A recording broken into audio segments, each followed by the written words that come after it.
Doctor, Jenny. Oh, hi, What was so urgent? Yes, is Lila all right? Yes, she's fine, but she wants to see all of you immediately. Excuse me, I'm going to call Miss Tracy again. Oh, speaking of Tracy, I didn't tell you. Paul called out a name as he was coming out of the anesthetic. Who, Tracy? No, not Tracy. The name he called was Jenny. Jenny who? Jenny Eckhart. Huh. Hello. Alan. Good afternoon, Alan, Monica. AJ. Hey, Mom. Dad. Hello, everybody. I have wonderful news. Hello, Tracy. My darling Paul is coming home today. Yes, I know that, and I will go to the hospital with you and check him out right after we talk to Lila. Why have the troops been assembled? Does anyone know what's going on? I do. All right, Mother, tell us, what is this big announcement? Your father, my own dear Edward, is alive. I think she's finally lost it. So, Daddy spent 2.5 years on an island? And for the first 6 weeks, he had amnesia. I can't believe he survived it. This is unreal. He's alive. Let's not jump to any conclusions, AJ. I can't picture Edward going native. Well, of course not, dear. He wanted to lay low on account of the family, their safety. I wonder if he liked it on this island. Oh, I'm sure he'll tell us all about that himself, Ned. You know what? I knew it. In my heart of hearts, I knew that Daddy wasn't dead. Is that why you've been talking to his picture for the last 6 months? Excuse me, Alan. I did that because Mother was doing it. Besides, I was only ruminating. I didn't actually have an in-depth conversation with the painting.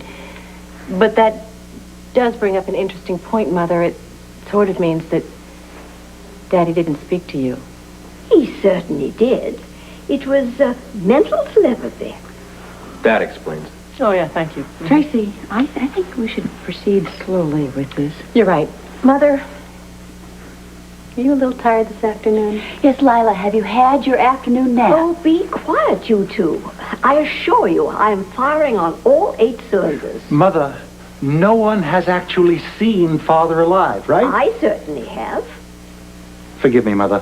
Are we to believe that Father finally found out that the letter he had written to Robert and Tate behind the painting was found by us, and now that the danger of the cartel was over, he could come out of hiding? Yes. And is he now in the Bahamas in a grass skirt? No, my darling son, I am right here. Daddy? Oh, Daddy? Oh, Daddy! This is unbelievable. Oh, Daddy. Father, I'm speechless. I finally managed to impress you, Alan, huh? Sir? Oh, Edward, this is a miracle. Well, that's what my doctors have been telling me for 25 years. Daddy, you were on an island? What did you live on? The kindness of strangers. Oh, Daddy. You had none of your loved ones to turn to. What kept you going? One thing only, my dear. Jennings? Right here, sir. Thank you. By George, it's good to be back in the bosom of the family again. Oh, here. Monica, I can't thank you enough for doing this. I called Paul. I told him we were on our way. Oh, good. Well, it's no trouble at all, Tracy. I'm happy to be sending Paul home to my house. I like to think of it as our house. By the way, with Daddy alive, does that change anything? What do you mean? Well, you remember, of course, that he left everything to Ned at one point. Tracy, let's go and collect Paul, shall we? I do not need a wheelchair. I'm perfectly capable of walking. Thank That's you. my hero. It's hospital policy, Mr. Hornsby. Darling, you look wonderful. Listen, I have the most extraordinary news. I didn't want to tell you on the phone because I want to see your face when I tell you. What is it? What happened? My daddy's alive. Edward? Edward Quartermain? It's an incredible story. His plane crashed. He had amnesia, but he's here. He's alive, and he remembers everything. Everything? Why aren't you excited? Oh, come on, Tracy. He's recovering. He's not about to spring out of the chair and do handstands. Well, you're absolutely right. I'm sorry, darling. I didn't mean to be critical, but I'm just so excited, and I can't wait for Daddy to meet you. Good night. Okay, let's get home.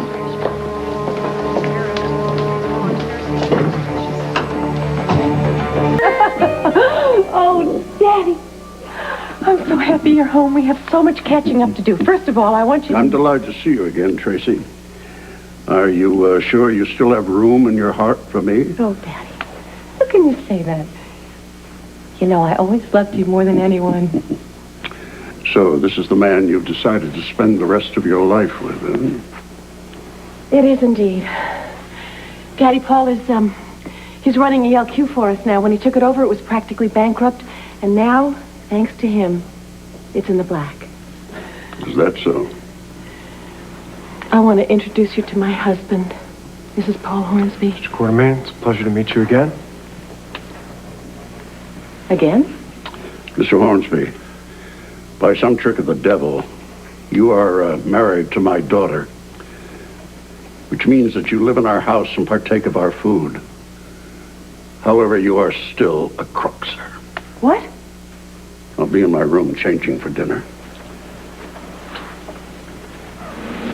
What? What did he mean? What was he saying? Nothing, Tracy. Answer me! I'm not feeling very well. I think I should go check on the bandages, okay? I'll be waiting here, Paul. I'll be waiting for your explanation. Oh, what a day. I can't believe it. I tell you, I'm in shock. So am I, and to top it all off, Paul is back. Tracy's on cloud 9. Oh, happy days are here again. I finally get to know my grandfather. You know, when he was alive before, I was always away at school. When he was alive before. AJ, grandfather didn't die in the crash. Repeat after me. He has always been alive. Don't be so damn condescending to him. AJ, the Quartermain dynasty is alive. We may have made a mistake by sending you away to school, but that's over now. You're home with your parents and your grandparents, and this family's going to be strong again. You know, I wonder what's going to happen to Paul. Will he be out as CEO? My father will straighten that mess out at ALQ. He can't wait to get his hands on it. Oh, it's all too wonderful to be true. That's great. All the excitement, I completely forgot about the Paul thing. What's that? The fact that he loves Jenny Eckhart. Oh, that. Yes. Tracy's going to hit the ceiling when she finds out. I think that we have to save that little tidbit of information for the right time and the right place. Paul loves Jenny Eckhart. Isn't it wonderful?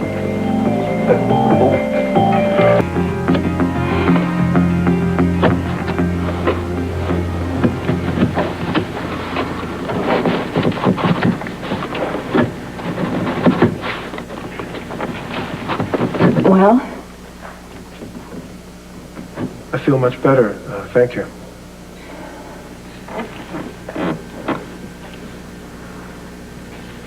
Now, what about my father?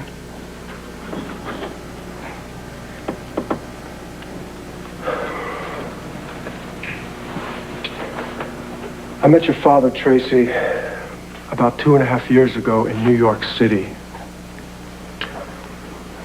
This, Cartel wanted him and ELQ to join with them and work with them. I was a very early recruit at this point. Okay. This Cartel, huh? I was a very early recruit then, huh? So what you're telling me is that you, in fact, were part of the group that tried to kill my father? They forced me to do things, Tracy, that I didn't necessarily agree with. Oh, what kind of things, Paul? What haven't you told me? Why did my father call you a crook? I'm not a criminal, Tracy. Then why did he call you one, Paul? What things exactly did they ask you to do? Certain business endeavors really too numerous to mention. How about naming one? Like taking over ELQ? What do you want me to say? Why didn't they lock you up with the rest of the crooks? Because I'm not one of them. Now I know why you were so urgent to have me sign that damn codicil. The whole marriage was a setup so you can get control of my stuff with that Cartel, wasn't it? Didn't mean to. Wasn't it? They forced me into the situation with you, Tracy. They were going to kill Susan. Do you understand that? It's the only way they could get me to do anything that they wanted against my will. Was marrying me something they forced you to do against your will, Paul? Doesn't matter now. Just answer me! Yes. Oh, They coerced coerced me into marrying you, yes. Thank you. I hate myself for what I've done. I will do anything that you say. Didn't you care how I felt? Didn't you get how much I loved you? I gave you my heart and my soul. Now I understand. Finally, I understand why I had to get down on my knees and beg you to make love to me. You never loved me a bit. Not a tiny little teeny bit, did you? Not a bit. I'm sorry. There are no words to tell you how sorry I am. Get rid of me. Divorce me. I have been subjected to snickering behind my back and to my face for marrying a younger man.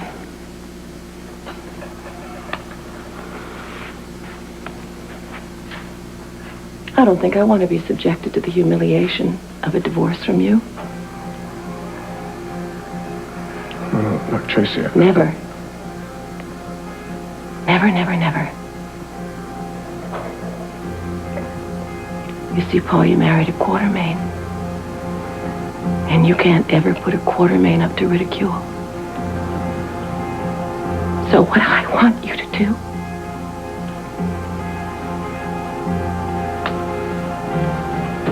I want you to get dressed for dinner. And I want you to dress especially nice. Darling.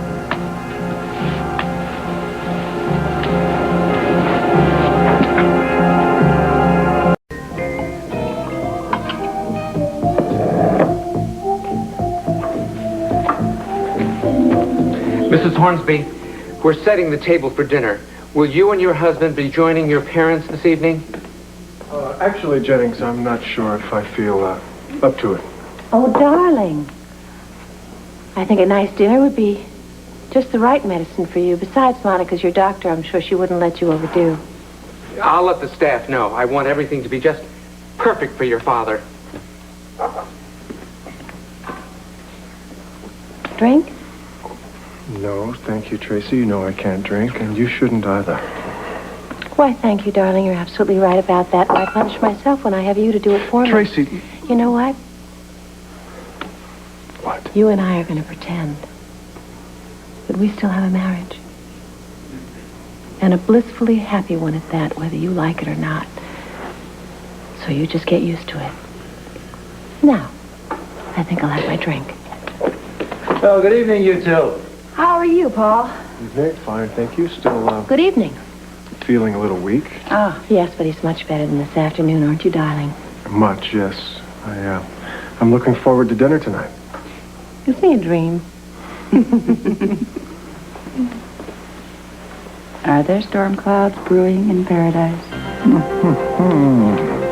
Monica, I'm just thrilled you're so concerned about the well-being of my marriage. Well, we're family, Tracy. We are family, a happy, healthy family, especially your son. Don't start with AJ. Can't help it, Monica. If you were as concerned about the well-being of your son as you are about the well-being of my marriage, perhaps he wouldn't be in the trouble he's in. Well, obviously, you're talking about the fling he had with a woman old enough to be his mother. Maybe he's just following in his Aunt Tracy's footsteps. Okay, let's not get started, you two. Oh, why not, Alan? Let's not get started. I don't need my father walking into the middle of a feud the first week he's home. You're right. You're right. You are right. We should be rejoicing that he's alive and well. Here, here. Hello, darling. Hello. Hello, Mother, Monica, Alan. Hi, Dad. Drink? No, Alan, thank you. I'm high enough as it is. You see, I just had an extraordinary meeting with Grandfather. And? Yes, and it was absolutely enlightening, and I think you'd agree, Paul. Did you know that there is a provision in the ELQ charter that covers what happens when the president is too sick? No, gosh, Ned, I didn't know that, but I have a feeling you're going to tell us all about it, aren't you? As a matter of fact, I am.